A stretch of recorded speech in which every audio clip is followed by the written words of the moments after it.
The government won the opening votes on the crucial EU Withdrawal Bill tonight, but is facing a major revolt by Tory Remoaners who are plotting with Labour to wreck the EU Withdrawal Bill. Ministers comfortably defeated a bid to hand the Scottish, Welsh and Northern Irish devolved administrations a veto on any Brexit deal.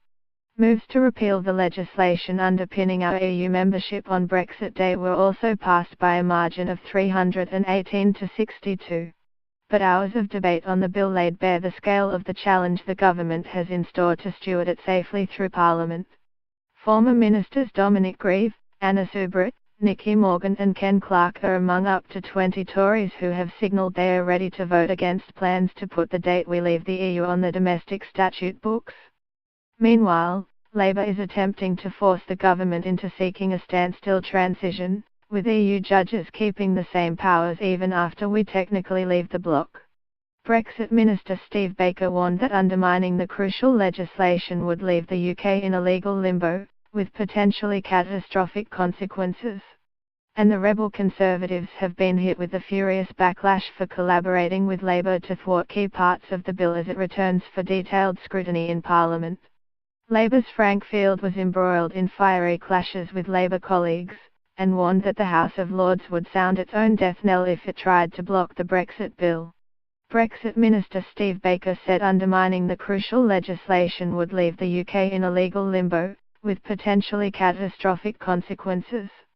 The Commons today kicked off the first of 8 marathon sittings which will see a coalition of Labour, the Lib Dems, the SNP and Tory Remainers try to water down the legislation.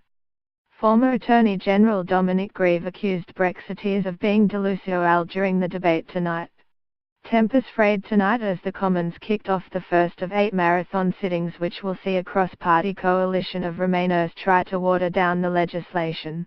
Labour veteran Frank Field was shouted down by colleagues as he said his party needed educating about Brexit and the public would never forgive politicians if they failed to implement the result of the referendum. At one point he jibbed about former Cabinet Minister Hilary Benn inheriting houses, but then apologised. Leading the committee staged debate for the government, Mr. Baker said it was an essential bill in the national interest which will ensure that whatever the outcome of the negotiations the statute book can continue function. The amendments would have the consequence of destroying this bill's capacity to function in the event a withdrawal agreement was not concluded, he said.